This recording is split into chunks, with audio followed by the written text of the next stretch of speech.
Amélie es una película escrita y dirigida por el cineasta francés Jean-Pierre Jeunet, en la cual se narra la vida de Amélie Poulain.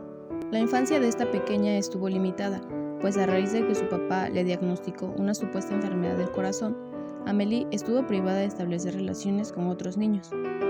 Por esta razón, la pequeña Amélie se refugia en su imaginación, creando juegos propios e historias ficticias en su mente, tal como lo muestra la secuencia de los créditos iniciales, donde podemos notar la soledad del personaje y algunos rasgos de su personalidad.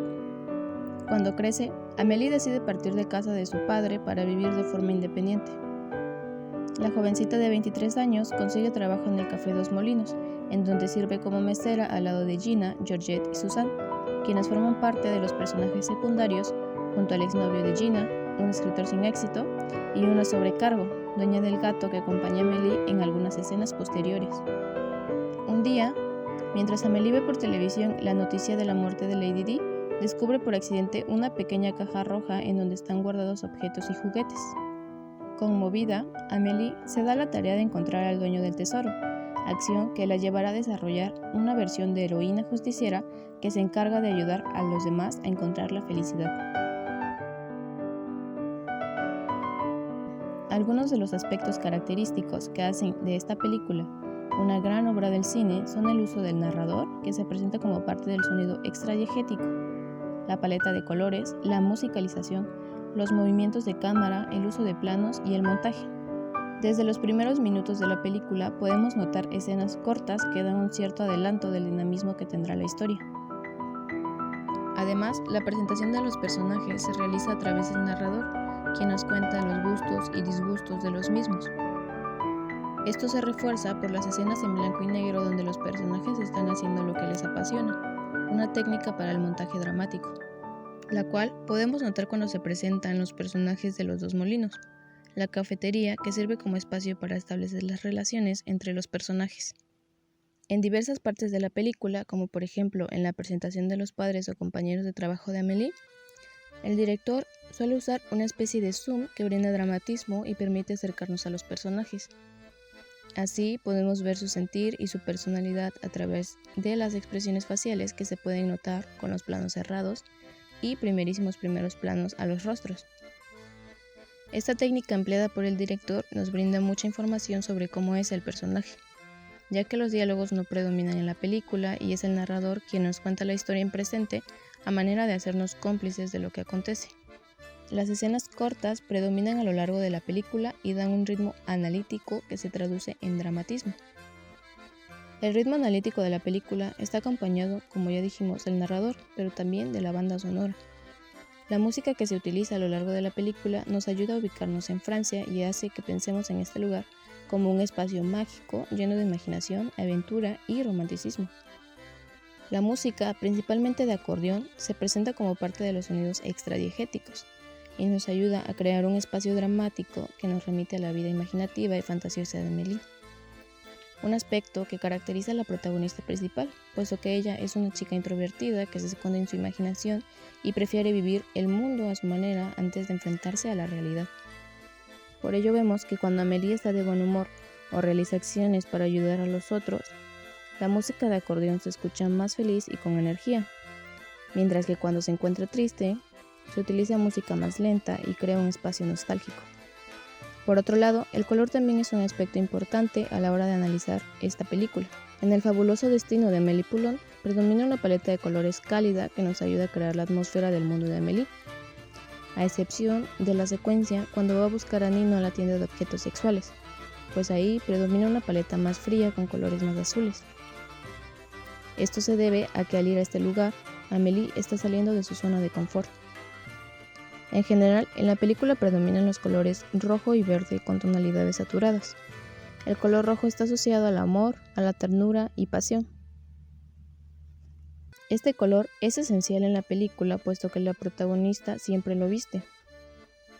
Además, en gran parte de las escenas de la película podemos notar elementos rojos, como el pez rojo de su infancia, la bolsa de Nino, los tenis del sujeto misterioso o hasta su propio departamento. Por otro lado, el color verde se asocia a la vida y a la energía. Está relacionado a la juventud, por lo que representa inocencia y esperanza, además de cierta inmadurez.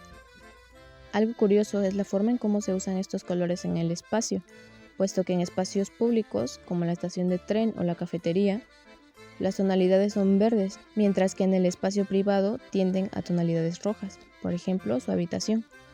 La combinación de estos colores, rojo y verde, pueden definir parte de la personalidad de Amélie, una chica dulce y llena de ternura que se enfrenta a la vida llena de energía y también de miedo e inmadurez. Así también, la personalidad de la protagonista se ve reflejada cuando el director utiliza efectos visuales que tienden a lo onírico, a los sueños, y que muestra la gran imaginación de Amélie.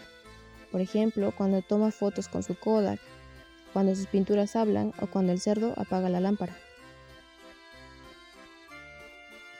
Amélie es un personaje a quien le gusta observar los pequeños detalles. La importancia de esos pequeños detalles se muestran desde la primera secuencia, como una especie de relación entre todo que lleva a un solo destino. Para mostrarnos esto, el director opta por utilizar planos cerrados, primeros planos, primerísimos primeros planos y planos detalle, siempre llenando los encuadres para que podamos observar esos detalles en los que se fija Amélie. Además de planos cortos, el director utiliza travelings de seguimientos de personajes para mostrarnos los espacios donde se desenvuelven los protagonistas, como la estación de metro. Los movimientos de cámara nos ayudan siempre a notar los pequeños detalles de los personajes, como las sandalias del papá de Amélie. También podemos notar que algunas escenas se alentan para dar ese sentido de vivir en un sueño, como lo hace la protagonista. Otro detalle importante es que cuando los personajes hablan, se encuentran estáticos frente a la cámara, ubicados generalmente en el centro del plano. Mientras que cuando es el narrador quien está presente, los personajes se encuentran en movimiento. En el montaje, la película se caracteriza por usar clips en blanco y negro o tono sepia para mostrar recuerdos o historias imaginadas. Por ejemplo, cuando Amélie se ve por la pantalla de la televisión, o Brodotó recuerda su infancia.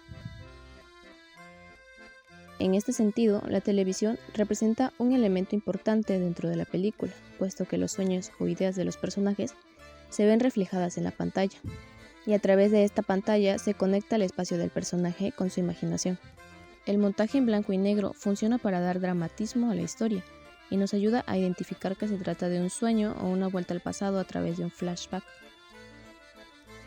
Otro momento clave del montaje que se apoya de los efectos especiales es la escena cuando Amélie se desploma en forma de un chorro de agua. Esto nos hace sentir la tristeza que ella tenía al no poder decirle la verdad a Nino, y al mismo tiempo puede ser una metáfora de que sus planes estaban saliendo de control. La sensación de continuidad se da en ciertas ocasiones a través del narrador que nos cuenta la historia, o cuando los diálogos mencionan la acción o personaje que se mostrará a continuación. En este sentido, la continuidad de la historia se da a través de las acciones de los personajes. Por ejemplo, a la escena del cerdo apagando la lámpara sigue la del señor Piñó encendiendo la suya. Esta acción une dos espacios y tiempos diferentes. En la primera y última secuencia, vemos que el montaje nos muestra acciones que están sucediendo al mismo tiempo pero en distintos lugares, lo que hace que nos ubiquemos en el tiempo y espacio a través del narrador. El montaje, con ayuda de los efectos visuales, transmite la inocencia y ternura de Amélie, siempre con ayuda de la música. Por ejemplo, cuando el corazón se le ilumina al ver a Nino. Esto también podemos notarlo cuando ayuda al ciego a cruzar la calle o cuando descubre quién es el sujeto de los tenis rojos. De esta forma, la sobreexposición o brillo iluminador que se usa sirve para crear una sensación de fantasía, aventura y asombro. En la película vemos letreros yuxtapuestos que nos ayudan a unir la historia de los personajes. El director recurre a la yuxtaposición de escenas para mostrarnos recuerdos de los personajes o imaginarios. Por ejemplo, cuando Amélie crea una visita de Nino a su apartamento o cuando a la amiga de Nino le cuenta a Amélie sobre él. Sobre el tiempo, la historia es hasta cierto punto cronológica. Sin embargo, hay secuencias con tiempo de distensión, como cuando la protagonista viaja en tren, recrea una carta o viaja en moto con Nino. Así también hay flashbacks que nos llevan al pasado a través de recuerdos. Amélie es una chica introvertida que tiene miedo de enfrentarse a la realidad. Por esta razón, crea una serie de acertijos que le permiten seguir viviendo en su mundo fantástico, donde se siente segura. Esto podemos notarlo cuando habla con Nino por primera vez y hay un vidrio entre ellos, lo que puede ser una metáfora de la barrera que Amélie se coloca para no tener que enfrentar esa realidad. Otra cosa curiosa es que dentro de la película se hace referencia a la pintura impresionista El almuerzo de los remeros, del pintor francés Renoir. En la pintura hay una niña que tiene un vaso con agua, y mientras todos los demás personajes dentro de la obra parecen establecer lazos entre ellos, la pequeña niña es la única que no lo hace, por lo que Amélie se identifica con ella, y en escenas posteriores, junto al hombre de vidrio, hablan de sí misma como si fuera la niña del vaso con agua. Pues al igual que la niña de la pintura, Amélie prefiere crear lazos con cosas no presentes en la realidad porque tiene miedo de salir de su burbuja. Es por ello que crea acertijos para entregarle el libro de fotos a Nino. Durante la película vemos que Amélie tiene la costumbre de recoger piedras antes de realizar cosas para ayudar a las personas que la rodean. Lo vemos cuando secuestra al gnomo de jardín, cuando busca al dueño de la caja de recuerdos y cuando va a buscar a Nino al tren fantasma. Las piedras son un símbolo del ser, de la cohesión y conformidad consigo mismo, algo perenne a los cambios, lo que puede interpretarse como el deseo que tenía la protagonista de vivir en su propio mundo de fantasía, aunque hay que recordar que estas piedras las lanzaba al canal, lo que puede ser una señal del desprendimiento o liberación de su antiguo yo, ya que en las secuencias finales ella decide salir de su caparazón y enfrentarse a la realidad. En mi opinión, la forma de la película refleja el contenido. La película logra que nos identifiquemos con la protagonista, tanto así que en algunas ocasiones pareciera que los personajes nos incluyen en la historia. Amélie es imaginativa, fantasiosa, soñadora, tímida, y la película en cuanto a forma transmite todo esto, con efectos visuales, con la música, con los movimientos de cámara, con los planos cerrados, siempre mostrando los pequeños detalles. Por lo que me atrevería a decir que en conjunto la película nos hace vivir en el mundo de Amélie Poulain.